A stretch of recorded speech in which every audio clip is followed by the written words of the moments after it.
국민 라디오 고상만의 수사반장 그 5번째 이야기 시작합니다.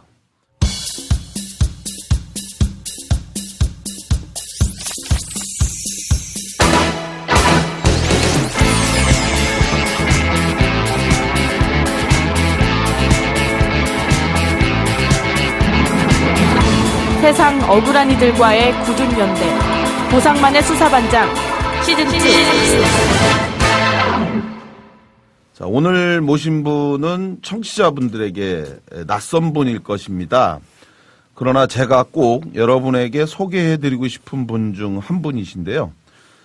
제가 처음 이분을 뵌 것은 몇 달 전의 일이었습니다. 제 휴대폰으로 전화가 왔었는데요.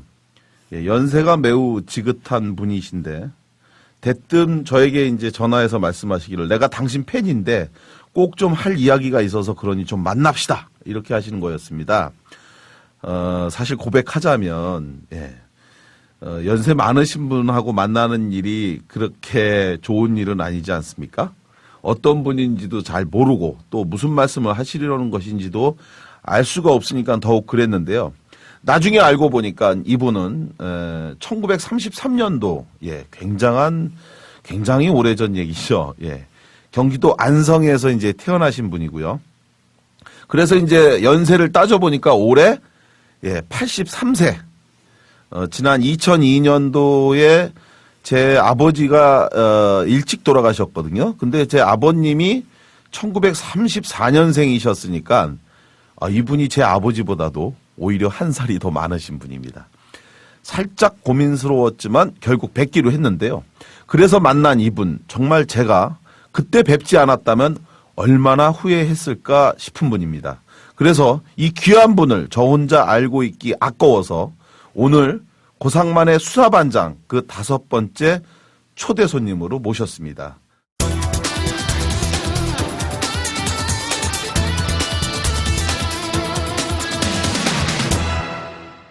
소개합니다. 우리 신용승 선생님이십니다. 어서 오세요, 선생님. 네, 안녕하세요. 목소리가 오늘 약간 좀 가라앉으셨어요. 날이 오늘 사시는 곳이 경기도 화성이시죠? 네, 화성군 정남면입니다. 야, 귀일이라고 아주 산골이에요. 그죠. 화성에서 여기 국민TV 합정동 사옥까지 오시려면 굉장히 좀 시간이 버스 걸리겠어요. 타고 가로 또 전철 갈아타고 해서 2시간 걸리네요. 그렇죠. 재보니까. 정남면이면 우리한테 좀 익숙하게 들리는데 거기가 이른바 이제 우리나라의 대표적인 그 미제 사건으로 알려져 있는 화성 연쇄 사건. 예, 맞습니다. 그죠. 예, 그 근처입니다. 그 근처죠. 어떠요? 아주 지금은 까마득하게 잊어버린 옛 얘기가 됐어요.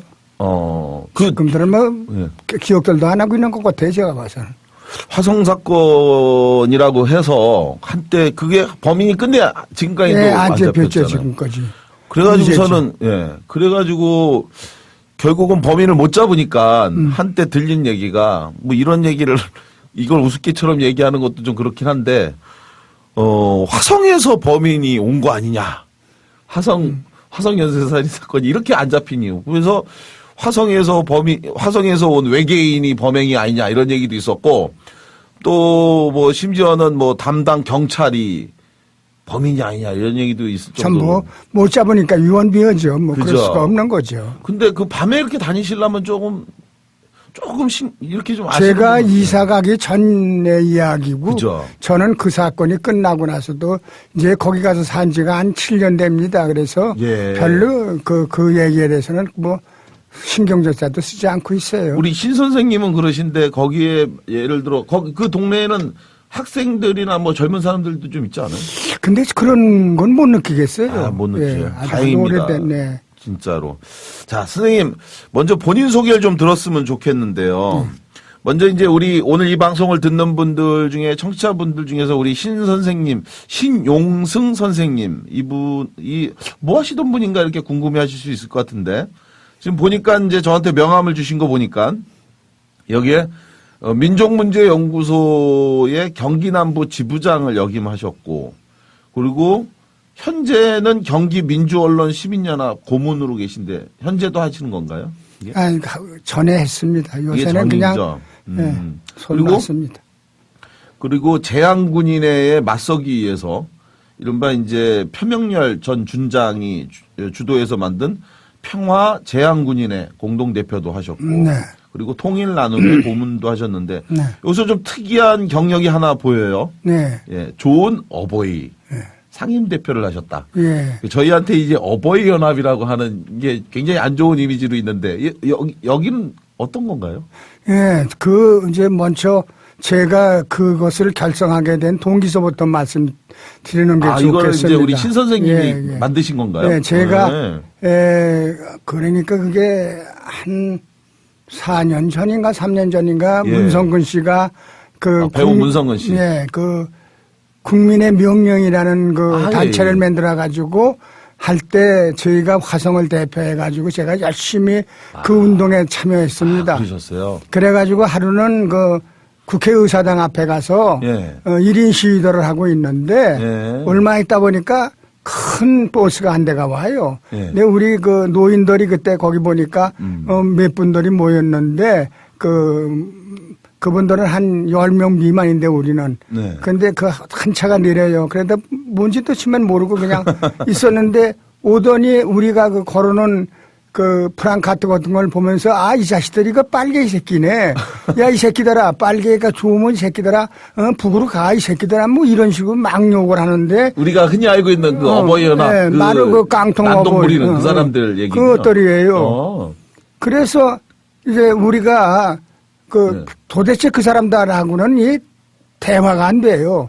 그 사람들이 하는 말은 빨개 빼놓으면 하는 말이 없어요. 그런데 그래서 우리가 그 전에 이제 박근혜 지금 대통령이 가서 김정일 국방부 장관을 만난 적이 있어요. 만나고 온 적이. 그 사진을 갖다 걸어놨죠. 이 사람도 이렇게 그러면 북으로 가야 될 사람이냐고 말이야. 그렇게 해도 안 되고 그랬는데 이것들이 모아서 이제 난동을 부리고 우리를 때리려고 들고 그러는 사건이 터지고 그러는데 가만히 생각하니까 이게 문제가 상당한 문제가 있어요. 왜냐하면 전원도를 니들이 다니면서 우리 젊은 진보적인 생각 갖고 운동하는 아이들을 뭐만 하려고 그러면 가서 해방을 놓으니 그 늙은 것들 혹시 건드리지도 못하고 건드린 것 마냥 돼가지고 송장 치고 거적한 분은 꼴 하지 않겠느냐. 그러니까 무서워서 애들이 덤비지도 못하고 그냥 파산시키고 그러는데 이것들 우리 늙은 사람한테도 이러더라. 그래서 이거 안 되겠다. 그래서 문성근 씨 보고 이거 우리들이 이해는 이 아니냐. 우리들이 이거 하나 만들자. 그러니까 좋긴 좋은 생각인데 그게 될까요? 그래서 걱정하지 말아라. 내가 한번 만들어 보겠다. 그래가지고 이제 우리 진보적인 단체들이 뭐를 찾아다니면서 그분들이 이제 무슨 행사하고 그러면 거기 가서 시간 하나 5분만 달라. 그래가지고 내가 이런 단체를 만들고 싶은데 생각 있는 사람은 나하고 좀 동참해 주겠느냐. 그래가지고 이제 거기다 사인 받고 그래가지고 모으다 보니까 한 200명이 돼요. 가입 조건이 있었을 거 아니에요. 일단 좋은 어버이. 물론. 연세가? 연세는 노인네들이지 전부 한갑 넘은 사람들. 근데 그런 분들이 200분 이상이. 200분까지 사인을 받았기를 200분 안 정도 받았어요. 오겠다고. 그런데 이제 거기서 보면 노인네들이 거기도 희한한 사람 많아요. 나보고 저 짝에는 돈을 막 주는데 그 돈 줄 거 있느냐? 돈 줄 거 없는데 어떻게 할 거냐? 진짜로 돈을 줍니까? 그건 세상이 다 아는 공경한 비밀 아니에요. 그 말로는 있는데 진짜로 동원된 사람들한테 돈을 주는 게 그건 뻔한 거죠. 그걸 아니라고 하겠어요. 이건 또. 그걸 아니라고 할 사람이 어디 있겠어요. 그런데 이쪽에 좋은 어버이를 단체를 만들겠다니까 여기에 함께 하겠다고 한 200분 중에서도 그런 요구를 하는 사람이 또 있었다. 그렇죠. 돈이 있어야 무슨 운동을 할 거 아니냐. 그래서 그런 생각을 가졌거든. 그냥 당신은 빠지시오. 내가 그런 식으로 하고 그냥 우리 우리는 가진 게 뭐 있느냐, 네. 오로지 열정밖에 더 있느냐, 그리고 우리 좋은 세상 만들어가지고 우리 후손들이 좀 아름답게 말이야, 자존심 갖고 그렇죠. 좀 사는 그런 세상 만드는데 남은 축거리만큼 남은 말이야, 목숨 다 해가지고 말이야, 좀 하다가 죽으면 후회 없을 거 아니야. 그런 생각을 가져서 나하고 동참하라. 그래가지고 했더니 한 200여 명 거진 찼어요. 그래가지고 이제 전국적으로 200여. 뭐 서울이죠. 전국이래야. 서울, 서울, 경기 뭐 이쪽으로. 그렇죠. 이제 그래가지고 이제 기독교 회관 네. 거기서 나라를 잡아가지고 하는 이제 출범식을 하는데, 그렇습니까? 네. 출범식 하기도 전에 이제 이 깡통 새끼들이 오기 시작하는 거예요. 차가 2대가 와요. 와가지고 들어와가지고 해방을 놓으려고 하는 거야. 그 좋은 어버이라고 하는 단체를 만들려고 저 기독교 회관에다가 하려니까 저기 결성식 하려고 이른바 그랬는데. 그 수구 꼴통 세력으로 그렇죠, 하는 그렇죠. 그 어버이 연합 사람들이 와갖고서는 해방을 놓더라. 그렇죠. 이 빨개 새끼들 야, 또 뭐 이런- 하려나. 그리고 말이야. 막 이런 식이고 막. 저기 이제 경쟁 상태가 생기니까 와서 방해하군요. 이게. 그래가지고. 그거 어떻게 됐어요? 그런데 거기 구역이 회화 경찰서 구역이에요. 예, 그쵸. 보니까 회화 경찰서 서장 강력계장, 과장 서장, 과장 이런 사람들이 떼고 들어와가지고는 말이에요. 예. 와서 땡깡 부리는 듯 하는데 사고 안 날 만큼 부리게 놔둬요. 그러니까 저쪽 애들이 와서 부리게는 수구 꼴통 아주 심하게 막는 것도 아니고 막을래 그렇게 막아서는 안 되는 건데 그쵸. 막는 치력하면서 차벽을 설치해야지 기본적으로. 딱 막는 치력을 하는데 이 사고 안 날 만큼 네. 주먹까지는 못 올라오게 말이야. 이렇게 하면서 그러면서도 그냥 나쁜 사람들이네. 우리가 그냥 좋다 말이야. 내가 서장 보고 내가 이왕 말이야 더 살아봐야 깼다 가면 집에 가서 말이야 벽에다 대고 내가 화토 그림이나 그릴는지도 모를 처진데 저런 놈들한테 맞아주면 나 어떻게 그런 영광일지 모르니까 내 맞아줄 걸 각오하마 말이야. 예. 마음대로 해라 말이야. 그리고 막 나가니까 서장이 이 말이야 그놈들을 쫓아요. 가라고 몰아내요. 그러니까 가요. 그런 놈들이. 그 양쪽에서 노인분들이 어마어마하게 그날 모이셨겠죠. 그렇죠. 그래가지고 이제 거기서 이제 결성식을 이제 끝내고 결성하셨습니까? 했죠. 결국은 그 사람들 다 쫓아내고 다 쫓아내고 꼴통 세력들 쫓아내고 했죠. 이제 그리고 이제 그날 이제 거기서 좋은 어버이 상임 대표로 취임을 네, 거기서 하셨구나. 이제 내가 추대를 받은 거죠. 그렇죠. 조직을 하셨으니까. 네. 그래가지고 이제 그거를 하는데 네. 지금도 있습니까? 지금 그냥 지지부지 됐어요. 뭐 왜요? 해산시킨 것도 아니고 어머. 그렇다고 해서 또 지금 현재 활동하는 것도 아니고 왜 이런 그렇게 정도가 됐어요. 왜냐하면은 그 화성의 김진효 씨라고 예. 그분은 사실 60도 안 된 분인데 털이 하도 많이 털이 아니라 시험이 하도 많이 나서 그 꼴통들이 저희들하고 똑같은 줄 알아요. 그 체격이 좋은 데다가 꼴통 늙은이 놈들이 나대면 말이야.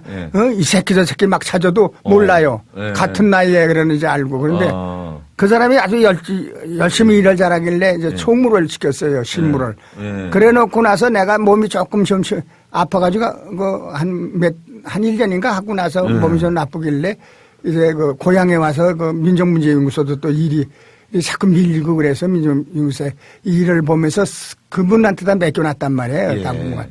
그랬더니 대모하는 데서 그냥 김진효 씨가 종로경찰서장 때렸다는 등 그래가지고 구속을 당했죠. 어머, 그래요? 네, 아주 세상 사람들이 아주 다 아는 사건인데 엄청났었죠. 종로경찰서장을 때렸다고 해가지고 총무 맡으신 분이 때렸어요. 내 때린 것도 아니에요. 내 때렸다고 해가지고 이제 뒤집어 썼지 뭐 증인들을 갖다 구속가인 되셨어요. 했죠. 그래 재판 그게 받아가지고. 언제 일입니까? 한 2, 3년 그게 전쯤? 한 2년 됐을까 2년 안 2년 됐을까. 전에?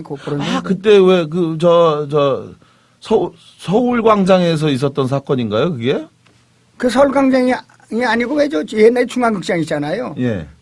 거기서 그 넓은 데 있잖아요. 중앙극장에서 왜 터널 인파도 넘어가는 굉장히 많은 데서 이렇게 나가는데 뒤에서 때렸다고. 터널 넘어가는 그 사건. 그 넓은 데서 그랬어요. 어제 물대포 쏘는데 쏘는 데서 그랬어요. 그래서 그분이 구속되면서 이 조직 관리가 잘 안 돼서. 그렇죠. 그리고 이제 원래 이제 또 무슨 행사를 한다든지 또 가서 뭐 하고 나면은 점심 짜장면이도 한 그릇 대접을 해야 될 텐데 이게 집행부에서 뭐 어디 돈 들어오는 게 있어요. 그래가지고 제가 다니면서 사정을 했더니 좀 뭐라 그래 CMS를 좀 만들어 달라고 사정을 했더니 늘리니들 돈 있습니까? 한 50명이 10,000원씩 내주기로 해가지고 이제 통장을 개설했어요. 네. 그래가지고 대단하네요, 그래도. 그래가지고 한 50만 원씩은 들어오는 거 가지고 이제 뭐 일하고 나면은 이제 막걸리도 한 잔 먹고 이제 이런 식으로 하면서 하다가 결과적으로 지금은 나도 몸이 지금 이렇게 좀 약해져 가고 있고 그래가지고 이제 내가 그걸 대단하신 거네. 한번 싸워보지도 제대로 싸워보지 못한 게 뭐란 거예요. 그래서 그 덕수궁 앞에서는 이 새끼들이 내가 대표라는 거 알고 나한테다가 카메라를 가지고 말이야 몇 명이 대들고 해가지고 내가 카메라를 뺏어가지고 던지려고 그러니까 우리 패들이 우리 친구들이 그거 던지면 그 큰일 난다고 말이야. 다 물어줘야 된다고. 그래서 또 만도 안 던지고 이 쌍놈의 새끼라고 욕만 하고 보내주고 그런 있었죠. 정말 대단한 게 그래도 한 50여 분 정도가 자기 돈을 내가면서 한 달에 50만 원씩 이렇게 CMS로 돈을 모아갖고 하셨다는데 예전에 제가 어느 신문에서 보니까 르뽀 기사 같은 거였는데요. 서울 종묘공원 인근에서 이른바 우리가 얘기하는 수구 꼴통 세력, 어버이 연합 사람들 이렇게 모아놓고 거기서 무슨 저도 직접 몇 번 가서 본 적이 있어요. 우연히 지나가다 도대체 저 사람들 뭔 주장을 하나는데 정말 그 플라스틱 그 의자를 하나씩 뽑아갖고 거기서 앉아 있는데 정말 대도 않는 사람을 불러갖고 와서 아까 우리 신 선생님이 말씀하신 것처럼 빨갱이라는 단어를 빼면 거의 말이 되지 않는 구조의 그러한 진짜 그 인신공격적 발언만 계속 연달아 하더니 그게 끝나고 나니까 1kg짜리 설탕을 흰 설탕을 한 봉지씩 이제 나눠준다고 하는데 그걸 서로 받겠다고 정말 저 아우성 치는 거 그러다가 그 나눠주던 이 흰 설탕 봉지가 서로 잡아당기면서 이게 찢어진 거예요. 허공에서.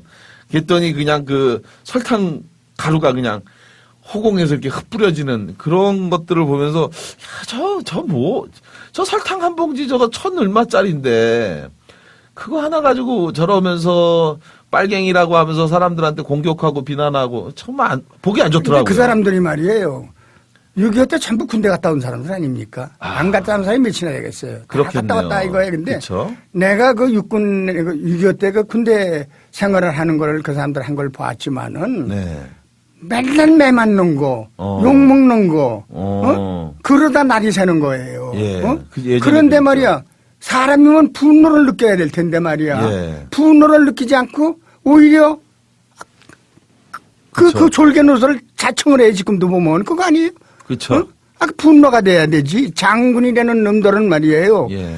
뭐 성우회인가 뭘 만들어 가지고 말입니다. 성우회.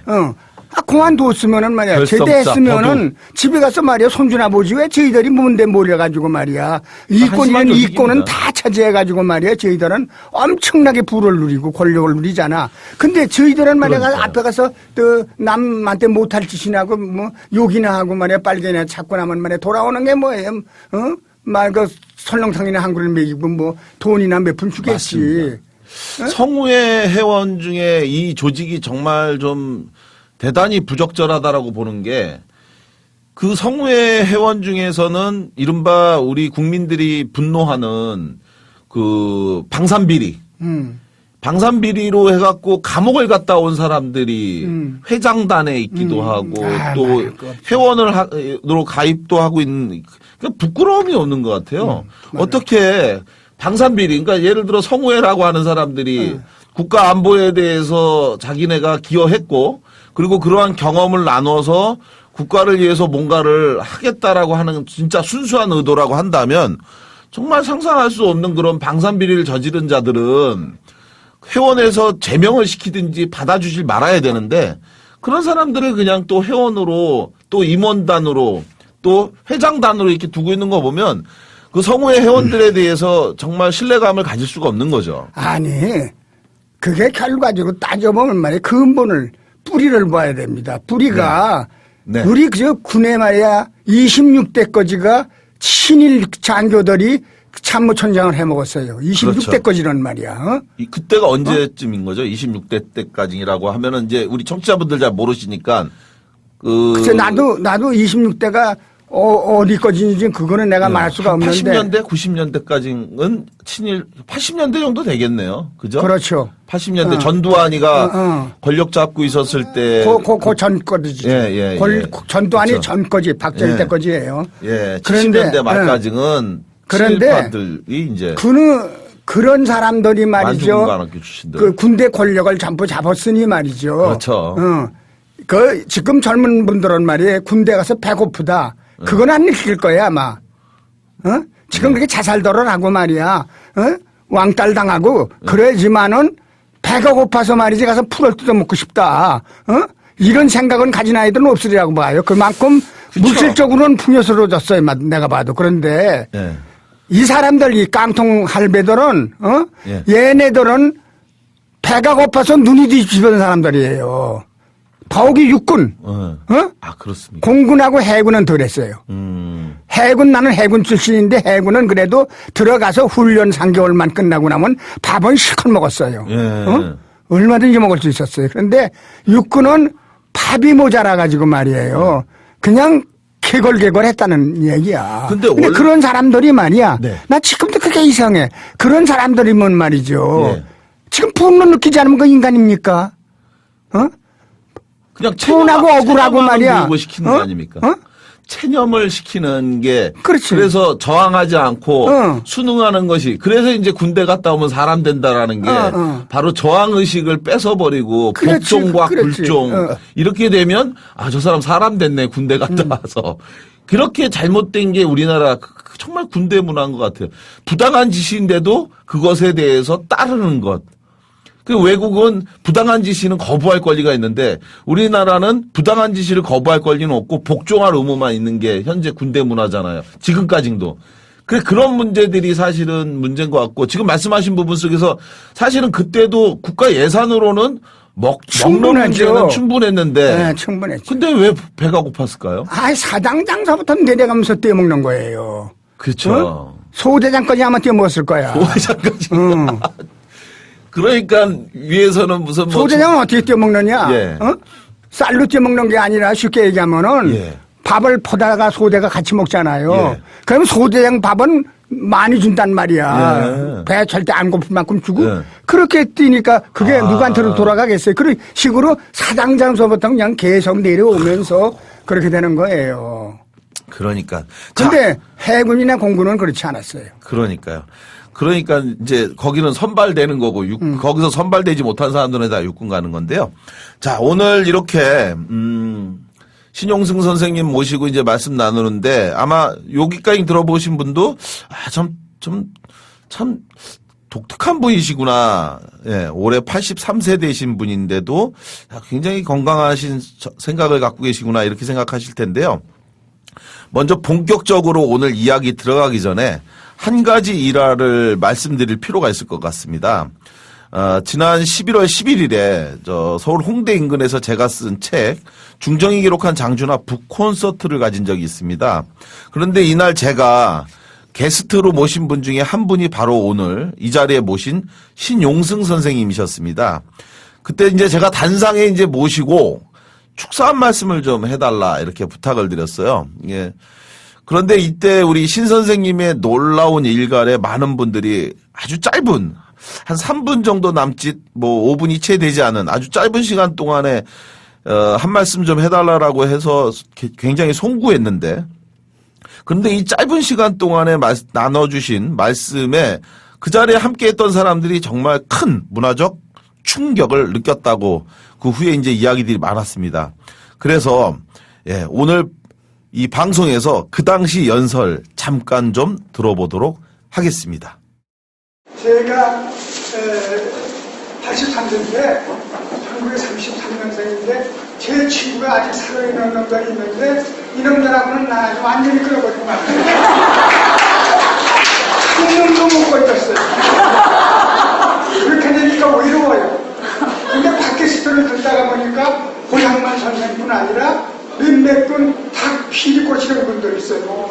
그 나이를 조사해 보니까 이건 내 저희 아들이 아니라 거짓 손자예요. 내가 빠지만 장가졌습니다. 그런데 이 사람들하고 얘기를 하면 뭔가 배워요. 이상하게.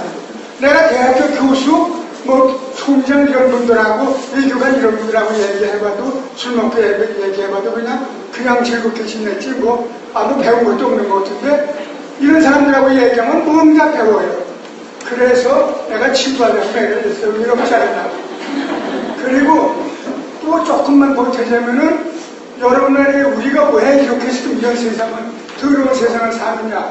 갑질하는 세상으로 우리가 조금 좀 경제가 좀 나쁘다 하더라도 우리가 갑질만 안 하고 갑질할 사람들이 은행 처지에 놓인 사람들한테다가 안아주고 놀아주고 뭐 이런 옛날에 우리 조상들이 하던 그런 식으로 한다면 절대 이런 더러운 세상 자살하고 뭐 이러진 않는다. 그 분노를 느끼지만 않으면 말이에요. 뭐 그게 어떤 사람이냐 좋은 사람이냐 다 좋은 사람이에요. 저 사람 법 없이도 살 때 그대가 다들 더러운 놈들이 그런 놈들이에요. 자기 일에는 말이에요 그렇게 미치다가 남의 일 사회의 일 뭐 이런 역사 이런 문제가 되면 절대 말 못합니다.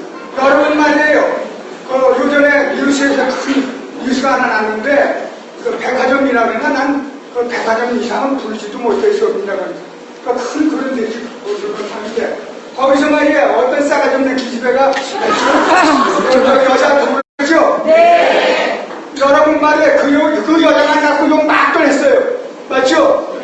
무릎 꿇은 여자고 욕하는 거 못 봤어요. 나는 차라리 저 무릎 꿇은 년이 더 더러운 년이 나겠어요. 어떻게 말해 분노를 느끼지 못하느냐. 네가 그러기 때문에 갑질을 당하기 때문에 계속 이런 걸 하는 거다. 자, 어떠신가요? 예, 당시 저도 깜짝 놀랐고, 뭐, 지금 이 방송 들어보신 분들도 아마 굉장히, 처음에는 저기 무슨 말씀인가? 피해자에게 왜 비난을 하시나?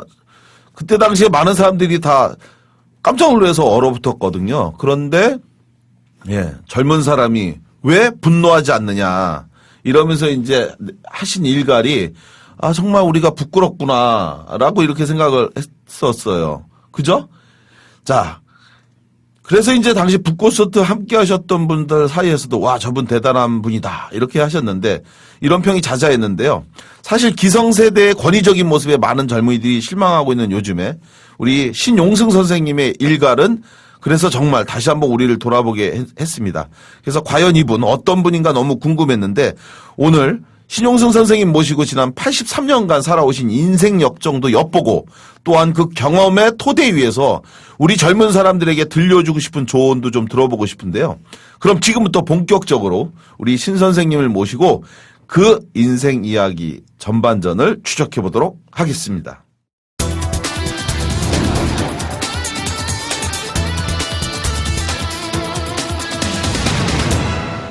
고상만의 수사반장 시즌2. 자, 먼저 우리 신용승 선생님 80세가 되시던 3년 전인가요? 네. 예, 그때 신 선생님이 자서전 2권을 내셨어요. 네. 제목이 굉장히 심상치 않습니다. 역사의 작두 앞에 선무당같이 춤춘 80년. 굉장히 제목이 예사롭지 않은데 이 제목 누가 정하신 거예요? 내가 줬죠. 작두. 뭐 잘 모르는 분이 혹시 있을 수 있어서 근데 작두가 이제 뭐죠? 그 풀 같은 거 쓰는 거 아니야? 소매기려고. 그죠. 그런데 그게 이제 예. 내가 한 작두는 그 작두가 아니고 예. 무당들이 신들리면은 예, 예. 그 작두날 위에 그 칼날 위에 예. 춤추는다는 그죠. 비지를 않고 그러죠. 예. 그거를 의미한 겁니다. 그러니까 쉽게 얘기하면 칼날 위에 이렇게 칼날 위에. 무당이 이제 올라가서 피가 안 나잖아요. 그죠. 그 신기하단 말이에요. 아무리 생각해도 참 그게 신이 정말 신이 있는 건지 나도 지금까지도 그건 의아스러워요. 그게 이렇게 이게 하기 전에 이렇게 실험 다 해보죠. 실험 다 해요. 종이로. 종이 대놓고 후 불면 그냥 나가요. 그죠. 저도 어렸을 때 돌아가신 저희 아버님께서 이 무속신앙에 대해서 굉장히 관심이 많았어요. 그래가지고 관심 많은 정도가 아니라 한 석 달에 한 번씩, 1년에 한 서너 번씩은 무당을 한 서너 명을 들고 와서 집에서 3박 4일씩 막 이렇게 큰 구슬을 했어요. 그리고 뭐 한 달에 한 대여섯 번씩은 이제 사업하시던 분이기 때문에 소고기하고 이제 시루떡 이거를 맨날 그냥 집에 끊길 날이 없었는데 그래서 그때 저도 어렸을 때 이 무당이 작두 타는 모습을 집에서 봤죠. 많이 봤어요. 근데 많이 그냥 봤어요. 이상하게 그게 많이 비어야지 발을 네. 비어야 되는데 안 빈단 말이야. 근데 예. 내가 왜 이 말을 갖다가 예. 이걸 붙이게 됐느냐 하면은 네. 내가 살아오는 동안에 그 친구들이 많이 있어요. 삼촌 교육 때 끌려갈 때 예. 그때 네가 공무원이 아니었으면 네가 이루어야 이 자식아. 이게 80년도. 그렇게 81년. 말하는 친구들이 많아요 나한테. 왜 그러냐면 나는 저항 의식이 강해 난. 예. 부당한 걸 보면 덤빈단 말이야. 순사가 잘못하는 걸 보면 그 경찰이. 갑질을 하고 그러는 걸 보면 내 일이 아닌데도 난 그걸 타나가지고 순사하고 싸운단 말이야 내가. 제가 잘 이해합니다. 그러니까 아주 그때 오다가 떨어지는 거니까 너는 갈 건데 선생이기 때문에 난 끌려갔다 이렇게 말하는 사람이 많을 정도로. 예. 그리고 또 내가 그 군사정권 때 또 유신 시대 때 저 친구들하고 술이라도 한 잔 먹고 나면 울분을 못 참아가지고 네. 막 그냥 막 비평 불만을 하고 이런단 말이에요. 네. 그리고 나서 집에 가서 잠들었다가 아침에 깨면서 불안해요. 잡으러 오지 않나고. 그 이상하게 그런데 이상하게도 내가 예. 그런 일로는 영창을 한 번도 안 갔어요. 고문단 당하고. 공무원으로 계셔서. 공무원이 있고 선생님이 있어서 그런지는 몰라도 어쨌든 가야 가기 이로인데 내가. 그러니까. 근데 안 갔단 말이야. 그래서 내가 살아오신 이력을 생각하니까 보면 쉽진 않던데. 내가 생각하니까 참 선무당 마냥 겁도 없이 말이야. 발이 펄펄 뛰다가 뛰면서 산 80이다 그러면서도 무당 마냥 비지는 않고 또 요행이 이렇게 살아났구나. 그런 생각이 들어가서 붙인 이름이에요 이게. 이 책 2권짜리인데 이걸 다 읽어보면 제목이 정말 가슴에 착 와닿는 느낌이 듭니다. 진짜로 역사의 작두 앞에 선무당같이 춤춘 80년이라는 게 왜 이 제목이 가슴에 와닿는지는 한번 읽어보시면 뭐 많은 분들이 알 것 같은데요. 자, 저에게도 이 책을 이제 주셔서 저도 참 흥미롭게 읽었는데 먼저 이제 저희 젊은 사람들이 보기에 정말 좀 재밌다, 신기하다 이런 게 광복전에 그 평양에 한때 한 2년 정도 거주하신 적이 있다고. 네. 예. 그때 언제였습니까? 그 언제쯤에 이제 평양에 갔던 그게 1941년도에 전쟁이 났으니까 내가 아마 39년도까지 있었나 봐요. 아, 그럼 33년생이시니까 6살. 학교를 아직 들어가기 전에 그렇죠. 그 기억이 나나요? 나죠. 아유, 그러세요? 거기서 생활한 거를 내가 그 책에다가 기록을 책에 했으니까. 쓰셨더라고요. 예. 거기 근데 저는- 운선이라는 그 다리 저는 나보다 나이가 많아서 내가 엉아라고 따라가던 친구가 지금도 보고 싶어요. 물론 그래서 살아있겠어요. 죽었겠지. 그런 게 아물아물하고 을밀대 뭐 모란봉 창경원 전차 타던 거 이런 거 다 기억나요. 평양에도 창경궁이 있었어요? 창경원. 창경원? 아, 평양에 이제 평양에 있는 동물원입니까? 동물원이지 동물원.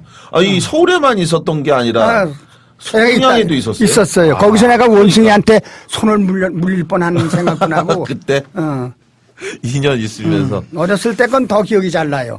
오히려. 야, 저는 6살 때 든 기억은 그 마당에 혼자 앉아 있었던 거 외에는 아무것도 기억이 안 나는데. 나는 뭘수록 기억이 더 여기서 그러세요? 잘 나요. 예. 근데 정말 놀라운 게 뭐냐면 사실 83세대인 우리 할아버지를 모시고 옛날 이야기를 한다는 게 이게 가능하다는 것 자체가 사실은 기억력이 남다르신 거죠. 저도 기억력이나 숫자에 남다른 뭐가 있다고 많은 분들이 말씀하시지만 제가 정말 우리 신 선생님 보면 놀라운데 그때 평양에서 창경원이 있었다는 건 오늘 저도 이제 처음 이름은 알았네요. 창경원이라고 기억이 안 나지만은 네. 동물원이 있었구나. 예, 동물원이 있어. 을밀대 모란봉 이거 유명한 그거 거기도 가보고. 을밀대가 지금 이제 냉면집으로 많이 쓰고 있잖아요. 아니 그게 아니고 거기 저거지 네. 문화재지. 문화재죠. 그 을밀대라고 하는 게 이제 문화재인데 이 동물원 관련해서 굉장히 아픈 일화가 있어요. 뭐 아시겠지만 일제가 패망하고 나서 1945년도에 물러가면서 그러면서 당시에 우리나라에 있던 동물원에 있던 모든 동물들을 다 독살시키고 떠났다고 하더라고요. 아시나요? 모르겠어요. 그 지금 이제 서울대공원에 가면 동물원 역사관이 있어요. 많은 분들이 뭐 잘 안 가시는 구석 곳에 있는데 거기 가보면 일제가 그 물러가면서 우리 동물원에 있는 모든 동물들을 독살하고 떠났다고 하더라고요. 그래서 그 굉장히 슬픈 아픈 얘기가 있는데 아마 거기 평양에 있었던 그 동물들도 아마 그렇게 되지 않았을까 이런 생각이 갑자기 드는데 그러다가 1945년도에 해방을 맞이하신 거잖아요. 그렇죠. 그때는 몇 살이셨던 거예요? 해방 맞을 때가 45년도니까 45년도가 13살. 아, 13살. 우리 나이로 13살. 13살. 그때는 뭐 하셨어요? 13살이면 초등학교 국민학교 다녔나요? 다녔죠. 다녔나요? 국민학교 보통학교? 보통학교라고 그랬죠. 그때 당시에? 공립국민학교. 예. 보통 우신 보통 공립학교. 우신 보통 공립학교. 그게 서울에 있는 건가요? 그렇지. 우신. 평양에서는 한 2년 거주하시다가 그리고 나서 해방을 맞이할 때쯤에는 다시 서울로 내려와서 와가지고. 거기서 사셨던 거잖아요. 그리고 나서 그때 13살 때 해방을 맞이했는데 그때 일본 왕이 항복선언을 했지. 했다고. 그죠? 그렇지. 방송 들었지. 그때가 누구였죠? 왕이? 일본 왕이 히로히토. 히로히토. 네. 그거를 라디오로 들으셨습니까? 그럼요. 근데 라디오밖에 없었잖아요. 라디오로 지금같이 직접 들리지 들으셨어요? 않죠. 지금같이 안 들려요. 찌찌찌찌찌 하면서 무슨 소리인지 그러면 잘 들리지도 않는. 그러니까 제가 좀 일본 놈들이 엎드려 우는 걸 보고 느꼈죠. 아, 일본 놈들이 전부 엎드려 남녀 애 할 것 없이 걔들은 전부 엎드려서 울어요. 그날. 우리보다만 말이죠. 1945년 8월 15일 날. 예, 그게 참 묘한 게 내가 지금 봐도 걔네들은 나라 망했을 때 말이야. 고위층은 활복 자살날 막 했습니다. 아, 그날요? 하나둘 죽은 게 아니에요, 일본 놈들이요. 45년 8월 15일 날? 그렇죠. 나라 망했다니까 그냥 막 활복 자살날 막 했어. 고위층들. 일본의 일본의 고위층들이. 고위층이라고 하면은 당시 조선 총독부? 아니, 장성들 이런 사람들. 장성들이. 근데 우리는 말이야 유신이 옳다고 그렇게 박정희를 지켜세우던 놈들이 박정희가 총에 맞았는데도 말이야 한 놈도 자살한 놈도 없고 감기약 하나 먹은 놈 없어. 그런 개새끼들이에요. 어느 줄에 서야 되는지 그때 정신이 없었죠. 그거만 보는 거지 그거. 전두환이가 센 건지. 하여튼 말이야 내가 일본을 가장 싫어하는데 일본을 싫어하는 걸 내가 일본 군국주의자가 싫은 거지. 일본 사람은 싫어하지 않으나. 일본 사람 참 좋아요. 우리보다 말이에요.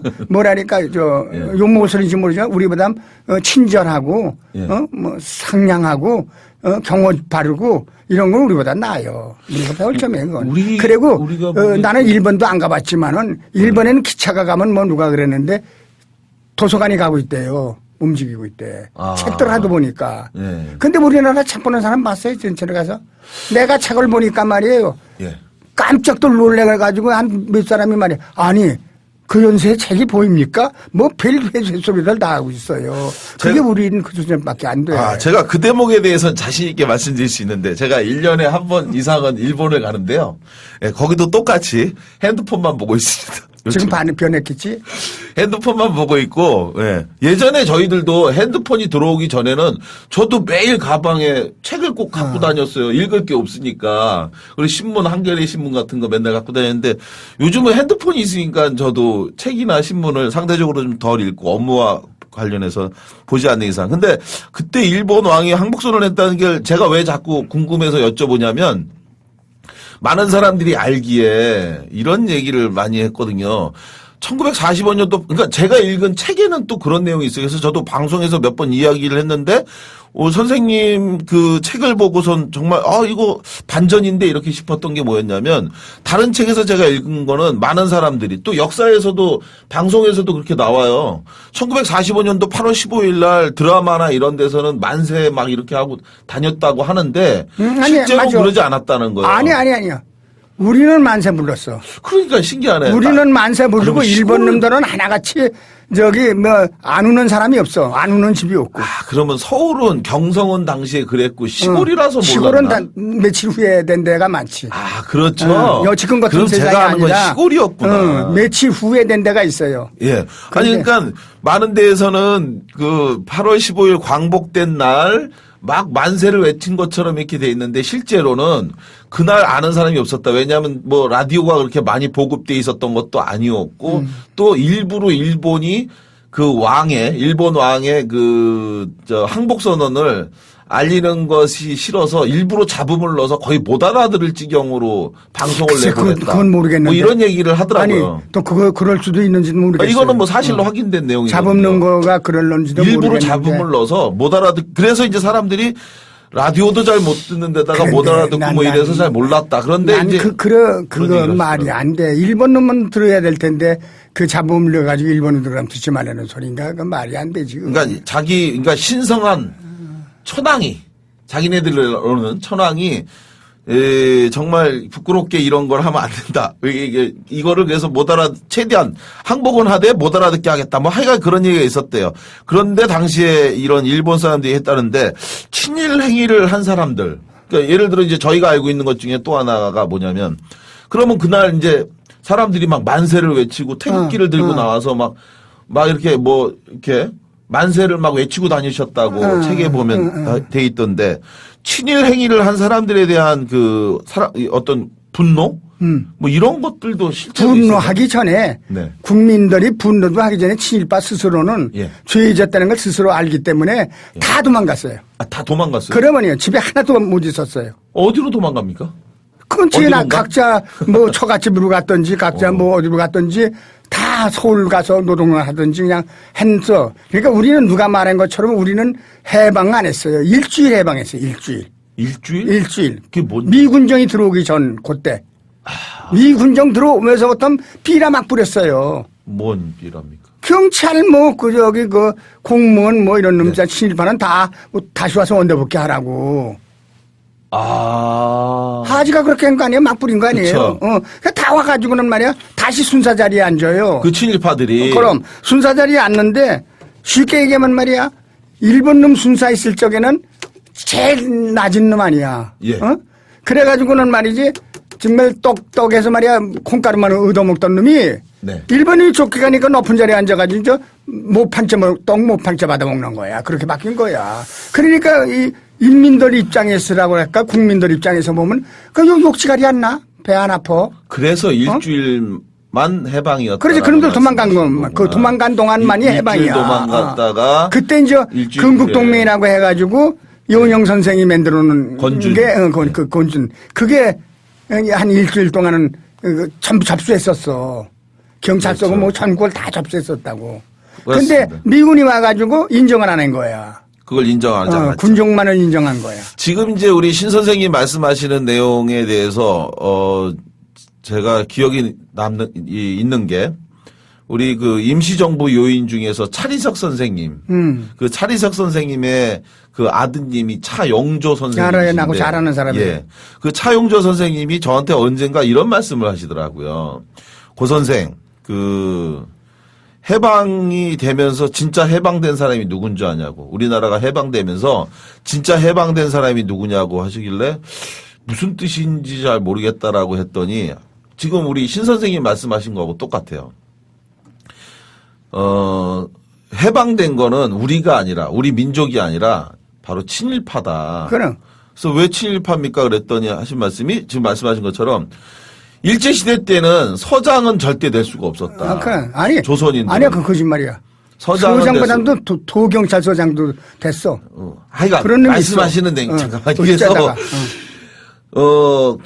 경찰서장이나 세무서장이나 교장이나 이런 거는 대부분 다 일본인이 하고 그 밑에서 과장급으로 이렇게 대부분의 사람들이 있었는데 일본이 패망하면서 갑자기 그들이 모두 사라져 버리니까 그러니까 바로 그 밑에서 과장급으로 있었던 친일파들이 경찰서장이 되고 세무서장이 되고 이렇게 되면서 오히려 그들이 진짜로 그 광복된 것, 해방된 건 맞아. 친일파다 이런 말씀을 하셨는데 맞아. 바로 그런 거군요. 틀림없지. 네. 근데 그 후손들이 말이야. 네. 지금 대통령 나오려고 그러잖아. 그 후손들이. 이미 부정선거로 한 명이 앉아 있고 그리고 그 친일파의 후손이 아니라 친일파가 또 쿠데타로 권력을 찬탈해서 또 18년을 제 멋대로 나라를 주물르면서 또 아니 그 정도 했죠. 큰 것들 빼놓고도 네. 잘 모르는 우리 국민이 잘 모르는 사람이 있어. 쉽게 얘기하면 신기남이 이번에 문제 났지. 신기남 의원. 예. 그 사람 아버지가 뭔지 알아? 헌병대 오장 했고 예. 또 해방 오장이 정확히 뭐예요? 하사 우리로. 아, 헌병대 하사를 오장이라고 부르는 오장, 거군요. 고쪽. 그 고조라고 그래요. 친일행위를 한 사람이네.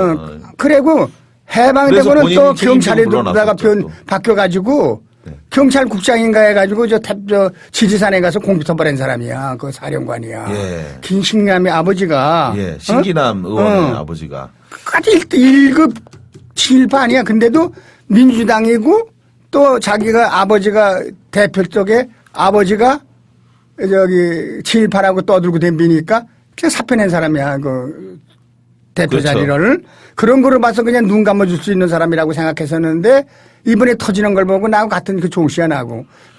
그걸 보니까 아, 역시 친일파라는 거는 해볼 수 없는 거라구나. 친일파들이 지금이라도 나는 바라는 게 친일파들한테 바라는 게 지금이라도 부를 누려요. 그 사람들은 돈 많아요. 그러니까 그 돈 갖고 그냥 행복하게 살아라 그거야 너희는. 그 대신 정치 같은 데는 바싹 좀 끼지 말아라.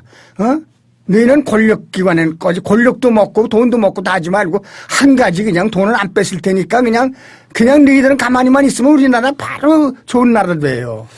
근데 이게들이 다 가지려고 그래서 이렇게 된 거예요. 근데 우리가. 또 문제는 또 그런 사람들이 또 자꾸 뽑히니까 그리고 그 뽑는 것은 유권자가 또 뽑고 참 어디서부터 어떻게 해결해야 될지 모르겠는데 자 그러다가 또 전쟁이 일어나지 않습니까? 6.25 전쟁 때는 이제 그러면 이때는 한 18살. 네, 18살. 그죠. 1950년 6.25 전쟁 당시에 이때 당시에 이제 또 굉장히 사적이지만 이때 당시에 3군을 전부 다 경험하셨더라고요.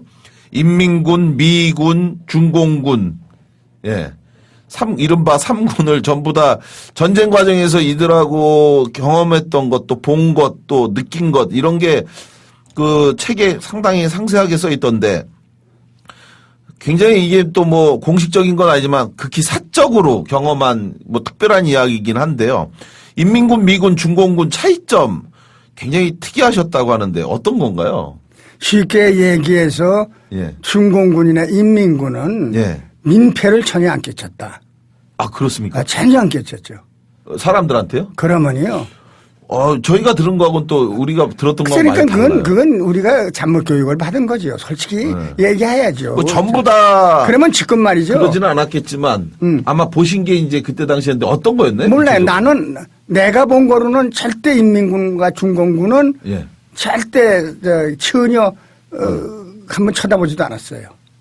아, 그렇습니까? 예, 전혀 뭐 강간은 그냥 쳐다보지도 않아요. 그 사람들은. 북한군하고 중국군이 중국군하고.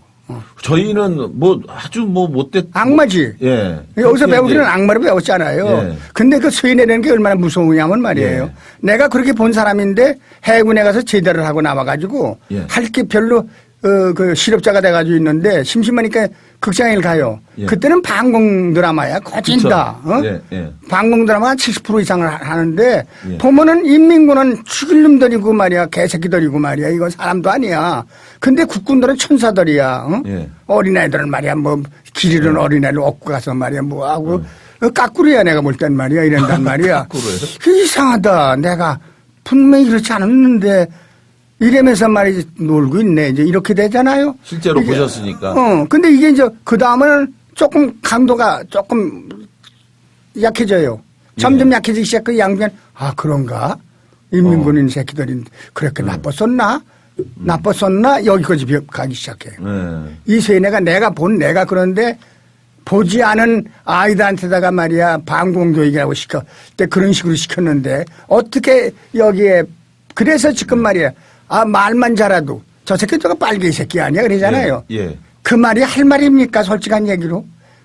빨개이라는 그 근원을 따지면 빨개이라는 게 일본 놈들하고 말이에요. 예. 우리나라 찾기 위해서 싸운 좌파들 아닙니까? 다른 거예요? 독립운동 하는데 변질 안 한 쪽이 어느 쪽이 더 많아요? 좌파들이 더 많이 변질 안 했어요. 예. 우파들은 일찌감치 30년대까지도 안 가서 20대 후반 정도인가 그때가 그 뭐야 그 무슨 사건이야? 네. 신간인가? 예, 그 사건 후로는 다 변절하다시피 했어요. 몇 안 남았어요. 신간의 사건 이후에. 신간의 사건 이후는 다. 그런데 좌파들은 해방되는 날까지 평소에 그 싸운 사람들이 얼마나 많은지 알아요? 사실은 그런데 그게 빨개인데 네. 걔들이 바로 빨개 아니에요. 근데 왜 지금 우리가 말이에요. 무슨 말만 하면 쫙새끼 빨개인데 말이야. 그럽니까? 나 그거 이해를 못 하겠어. 그 빨갱이라고 이제 흔히 우리가 비난하고 공격하는데 이제 이게 또 사실은 우리나라 독립운동에 또 그 안타까운 일면이 있는 건데 우리가 이제 독립운동을 하는 과정에서 이른바 중국 그 공산당 그리고 또 일본에 있는 사회주의자 그룹들에게 상당히 많은 도움을 받았죠.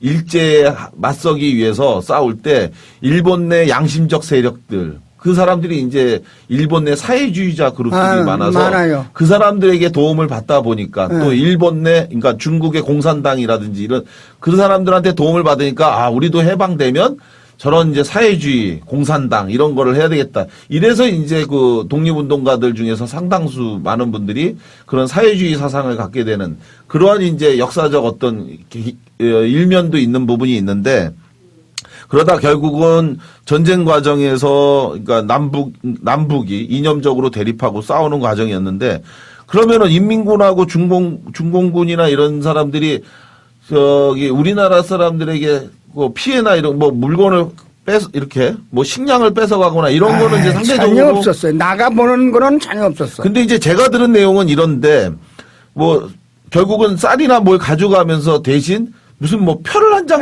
주고 줬어요. 가져갔는데 그런 경우는 있었어요. 그런데 나중에 무슨 해방되고 난 다음에 돌려줄 테니 뭐 통일하고 나서 갚아준다는 그러면서 거로다가 무슨 뭘 하나를 주고 그러고 가져갔는데 농민 입장에서는 쓰지도 못할 이 표를 주고 간 거고 근데 이제 국군은 그것도 저것도 없이 그냥 가져갔다 뭐 그렇죠. 이런 얘기는 제가 들었는데 그렇죠. 그랬나요? 그거 맞아요. 예. 근데 똑같은 거 아닌가요? 국군은 말이야 가져가는 정도가 아니라 아 그래요? 그냥 뺐지요. 뺏었죠. 뺏어요? 그러면요. 어. 근데 이제 내가 안성 그 일주기라는 데서 내가 그 일사부태를 겪었는데 예. 그림 피난 가가지고. 예. 근데 중국눈 별 같은 거 있잖아요. 육각형. 그 육사단이에요, 그게. 네. 그 경상도에서 말이에요. 인민군들이 낙동강까지 갔을 때 인적 자원이 없잖아요. 예. 그러니까 산에 나무하러 가는 놈들 이런 한글도 잘 모르는 놈들을 다 모집해가지고 훈련도 제대로 못 받은 놈들이 올라온 거야, 있어. 예. 걔들이 우리 고향에 가서 진을 쳤어요. 예. 얘기도 못합니다. 왜요? 쌀 뺏고 소 잡아가고 하나 안 남겨놨어요. 여자들 보이면 간간했고 말이야. 그게 그내 눈으로 어떻게 본 가능하죠? 거야. 그 처벌 안 합니까? 처벌 같이 하는데 무슨 소리야 장교가. 장교가 그럼 소위들이 시켜요. 그게 나중에라도 신고를 하거나 이렇게 뭐 그러니까 먹는 걸 가져가는 거는 그렇다 치고 여자들에게 못된 짓을 하는 것도 처벌을 안 했단 말이에요? 여자가 어머니하고 같이 가는 걸 어머니 보는 데서 간 건 혼자 하는 게 아니고 줄 씹어냈어 쌍말로. 아니 그러니까 지금, 어머니가 돌아버렸어요. 나 그거 봤어요. 보신 겁니까? 그러면요 이거 내가 본 거예요. 너무 말도 못합니다. 얘기네. 이 죄악이라는 건 이게 어디서부터 생겼느냐. 일본 놈이 친일파들이 집권하는 가지고 말이야. 그놈들이 나라를 잡는 바람에 이런 사건이 다 생기는 거예요. 이게. 우리가 말이야. 독립투사들이 나라를 세웠더라면 말이죠. 그런 게 있을 수 있는 일입니까? 자기 나라 전열을 갖다가 군인들이 말이야. 줄시버렸던 건 말이 돼. 그러니까. 그게 다 어디서부터 나오느냐 하면 그게 왜 그렇게 하느냐. 일본 군대들이 하는 걸 갖다가 우리 군대가 배운 거예요. 그래서 나는 말이야. 네. 이 중공 처음에 국군에 나갔다가 평양 사람이 말이야. 예. 국군에 나갔다가 6개월 만에 제2차 대전 끝나고 나니까 고향으로 왔어요. 평양으로. 예. 와서 평양에서 인민군이 되는 거예요. 당연하잖아. 인민군이 6.25가 터지니까 전선으로 투입됐어요. 그래서 와서 포류가 됩니다. 예. 포류가 되니까 북으로 안 가고 여기 남았어요. 여기. 예. 뭐 안 먹고 살 거 있어요? 국군 들어갔어요 또. 아. 그럼 상군을 거친 거예요. 혼자서. 예. 상군을. 응? 예. 근데 나보다 몇 살 더 먹었었는데 내가 그 친구하고 내가 뭐 반말로 막 할 때니까 말이야. 야, 너 세국 나라 군대 했다며? 그러니까 말이지. 그랬지, 그래. 야, 그럼 어느 나라 군대가 제일 좋으냐? 내가 그래. 그 뭐, 내가 호기심이 많은 놈 아니니까 물으니까 말이야. 뭐라 그랬냔 말이야. 좋은 데는 대답을 안 하고 제일 젖 같은 새끼들이 국군이다 이거야. 응? 아, 왜 자식아 그래? 그건, 그래. 자식들 처먹기만 하면 사람 패질 않나? 욕이는 안 하나? 맨 그게 그거다. 내가 본 다른 그대로지. 데는 안 그런다는 거. 그래서 그럼, 막 그 일본 군대한테 배운 거 아니야? 일본 군대. 그러자니까. 아니야. 일본 놈들은 저희끼리는 안 그랬어. 조선진이라고 그래가지고, 우리만 가지고 그랬지, 저희끼리 안 그랬다, 그거야. 자기네들끼리. 그럼. 같은 민족. 근데 이 새끼들은 말이야, 그놈들한테 배워가지고, 우리끼리 그랬다, 이거야. 이 개새끼들이라고 말이야. 그래서 내가, 야, 인마 그런 새끼가 인마 왜 인민군인들, 그리 가버리지 자식아 왜 여기 남았어, 내가 그러니까. 모르지, 나도, 이러더라고. 그런, 그게, 우리야, 그게. 이 문제와 관련해서 인민군하고 저희가 인민군이나 북한군을 지금 고무 찬양하려고 하는 건 아닌데 이 이야기를 우리 우리 주월남 최명신 장군도 이런 비판에 대한 이야기를 하는 걸 직접 들으신 적이 있다고. 예, 말씀하세요. 네. 내가 52년도인가 이제 일사후퇴가 끝나고 나서 가을에 학도의용대라는 게 있었어요. 예. 학도의용대 내가 부천지대 감찰대장이 됐었어요. 아, 그러셨어? 그런데 내가 그 연극 같은 걸 잘하고 그러는 사람이니까 누가 제안을 했어요. 우리 깍극단 같은 거 만들어가지고 일선에 위문단이자 뭐 어떠냐. 그래서 그 지대장이라는 김호영이라는 사람이 승인을 해가지고 그러면 내가 모아가지고 이런 걸 가르치고 우리 신 선생님이 그러면 학도의용대로 전쟁에 참전해서 이제 아니 그냥 학도의용대 부천지대니까 전쟁터에는 안 가고 부천에서 이제 그 배우를 모으고 그래가지고 내가 연습을 시키고 사회도 내가 보고 그냥 인력 1인 3역까지 막 하는 거야. 그러면서 구사단 또 7사단 3사단. 사단 많고, 그 다음에. 또 하나, 이런 사단을 쭉 가을에 도는데. 7사단 5연대가 최명신 장군, 대령이야, 그때. 주월남 사령관을 지낸 최명신. 당시 이제 대령 계급이었고. 대령 계급으로. 근데 얼굴 보니까 나보다 몇 살 더 안 먹어 보여요. 얼마나 어린지, 어려 보이는지. 이쁜 게. 신기하다. 어떻게 저 나이에 어떻게. 그게 바로 우리 국군들이에요. 30도 안 돼서 참모총장도 되고 그래서 사실 일본 군대들은 그런 식으로 이것도 그냥 금방 대령이 된 거야. 당시에 백선엽도 그랬고. 그런데 이제 연극을 다 하는 우리 손님 배우들이라고 해가지고 장교식당이라는 데서 먹어요 우리는. 대접을 한다고 예우를 해줬네요. 그렇죠. 장교식당에서 어느 사단을 가든지 그렇게 예우를 어디 가든지 해줬어요? 그거 해줘요. 아 그래요? 그래서 우리가 지를 위문공연하러 간 거니까. 그래도 예우 안 해줄 것 같은데 예우를 해줬군요. 전쟁 때인데도. 그리고서 이제 또 장교님들이 우리 여자 배우들 또 따먹으려고 말이야. 꼴값들을 해가지고 또 쫓아나가서 또 싸우고. 아유 안 좋군요. 그게 얘기가. 그 얘기도 다음에 또 한 시간을 또 해야 되지. 여자 배우까지 이렇게 그건 다 했었죠. 그래 여자 배우 조직해서 우리 신 선생님이 내가 이제 내가 조직해가지고 사위도 보고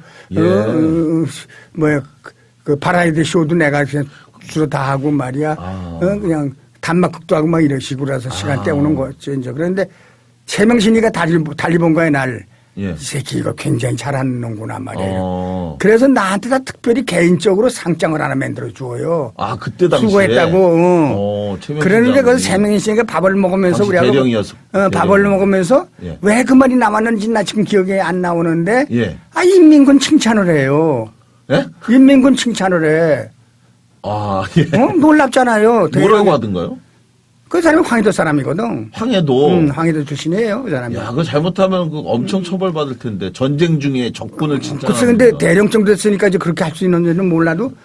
막 칭찬하는데, 어떻게 칭찬하면, 인민군대하고 똑같은 숫자는 못 당한다는 거예요. 규율이나, 우리나라 군인이? 규율이나 모르나 말이지. 아주 거긴 철도 있고. 군율이. 그런 군율이 있는 군대인데 우리는 그냥 개판이다 이거야, 우리 군대는. 인민군. 총도 제대로 못 쏘는 놈들이고 말이지. 이런 맨. 우리 군 수뇌부가 제대로 훈련도 안 시키고 막 전쟁에 끌고 와서 총알바지로 막 사실 시킬 새도 없었지 뭘.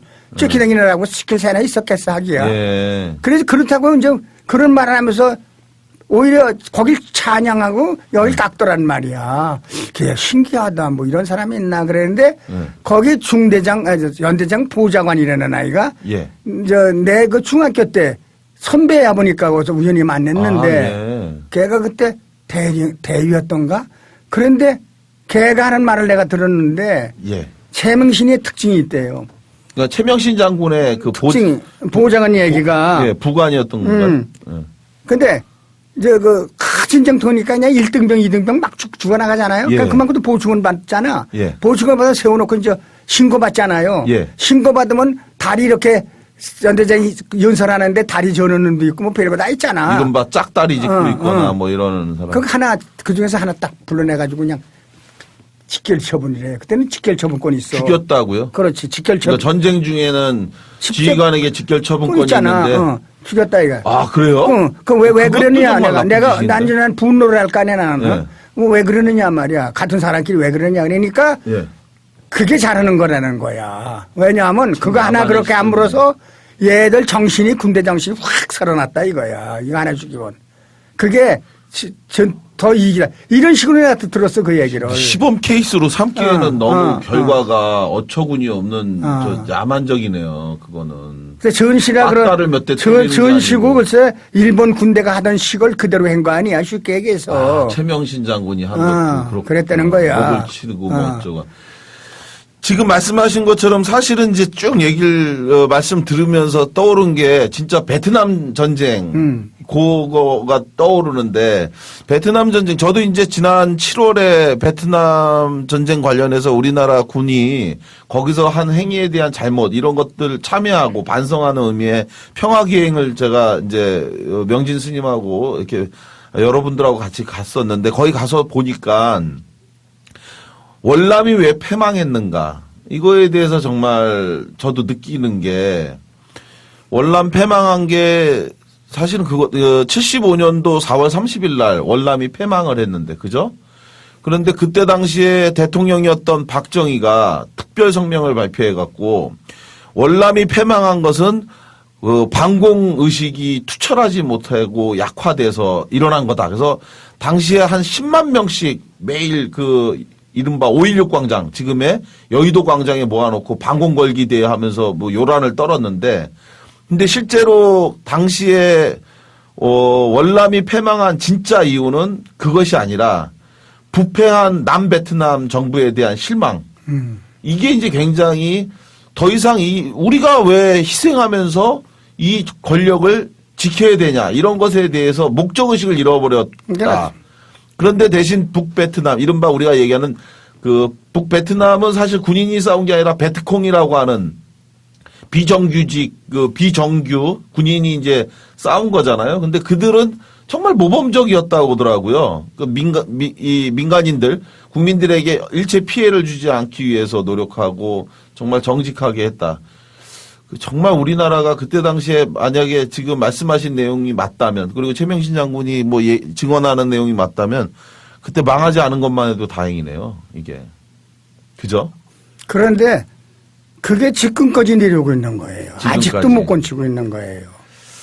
정말 안타까운 일입니다. 그죠? 지금은 어떤지 모르겠어요. 지금 뭐 대학교 가는 게 뭐 90%니 뭐 몇 프로니 이러니까 그렇지 않겠지만 내 쪽에 육군 간 아이들 중에는 말이죠. 예. 아마 10%도 넘을 거예요. 한글 모르는 애들. 한글을 몰라요. 한글을 몰라서 입대하는 것보다 지금은 눈이 보이지 않는데도 그냥 끌고 가서 또 사회에서 자살을 여러 차례 시도했던 이른바 정신적 고통을 겪고 있는 정상적으로 군복무가 불가능한 사람들 이런 사람들까지 들고 가서 결국은 죽을 때까지 그냥 방치하고 있다가 자살하면 관심사병으로 자기가 목숨 끊은 거다 해서 아무도 책임지지 않는 이런 것들이 사실 지금은 더 문제죠. 한글 몰라도 군복무 가능해요. 사실은. 난 요전에 내가 뉴스를 잘못 들었는지는 몰라도 말이야. 나 깜짝 놀란 게, 그 왜 전반에서 그 지뢰로 나가서는 그 다 발목 부러진 사람들 말이야. 그게 그 하사들. 나는 군병원이 일반 병원보다 더 좋은지 알았더니 군병원보다 일반 병원이 더 좋대요. 일반 병원이 더 좋다 이거야. 당연하죠. 난 군병원이 더 좋은 줄 알았어요. 우리 쪽에는 예. 군병원이 더 좋았어요. 아, 우리 쪽에는 그랬나요? 그러면요. 훨씬 낫죠. 군병원이. 일반 요즘은 뭐 군병원 깎으로 된 가서 거지. 그래서 군병원에서 치료받다가 더 좋은 병원으로 가서 치료받기 위해서 이제 일반 병원에 가잖아요. 예. 그러면 그거를 갖다가 본인이 부담하게 만들었대요. 그거 맞는 소리에 나 지금 그렇게 내가 뉴스 들은 것 같아. 아니 이래구도 말이야. 이래구도 이 젊은 사람들 꼭 같은 나이 젊음을 갖다가 바치려는 거야. 세상에 그래 군대 나가서 발목 부러진 놈을 내 돈이론 치료하나가 이게 도대체가 이 참 욕인 아유 참아야지. 아유 발목이 부러진 게 아니라 발목이 나갔잖아요. 예, 저 발목을 잃었죠. 근데 국가는 징병할 권리만 있고 책임을 지는 의무가 없는 게 지금 오늘날의 군대고 이게 이제 또 그 군병원이 문제가 또 뭐가 있냐면 그 아파서 병원을 간 거잖아요.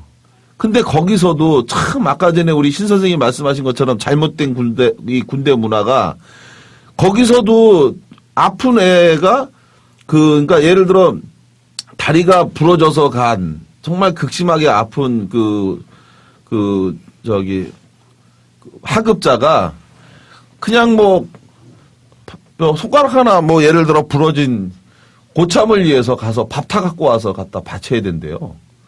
복도에서 경례하고 뭐 이런 식으로. 그전 건 그만두고 해군에서는 말이요. 내가 예. 탄패에서는 네. 여름인데 저 식당에 앉아 있으면은 예. 식사 당번들이 우리 밥을 퍼다 줘요. 상급자들한테 예. 국화구에 갖다 주는데 한 놈이 말이야 국사발을 들어가지고 가져온 안에 얼굴에다가 그냥 던진 거야. 이게 뜨거운 왜요? 걸. 제국에 고기 덜 들어갔다고. 이 새끼야 왜 내 고참이 상급자한테. 이 새끼야 왜 고기가 내 국엔 들고냐고. 그래서 어떻게 됩니까? 무사하지 어떻게 해야 돼 그게. 뭐 그래 돼서 처벌받아. 그 옛날 50년대 말씀. 그렇지 내가 군대 갈 때 내가 본 거야 이것도. 어. 그냥 발이 올라갈 것 같은데 이거 내가 또 영상 갔다 온 지가 얼마나 됐다고 또 내가 이걸 발다 차고 내가 이걸 그 생각이 나오고 말이야.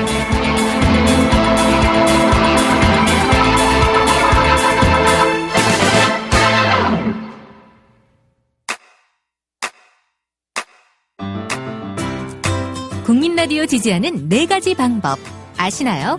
다운로드하기, 별점 주기, 댓글 달기, 구독하기. 국민 라디오를 보다 많은 이들에게 전할 수 있는 가장 손쉬운 방법. 다운로드하기, 별점 주기, 댓글 달기, 구독하기. 잊지 마세요. 다운로드하기, 별점 주기, 댓글 달기, 구독하기.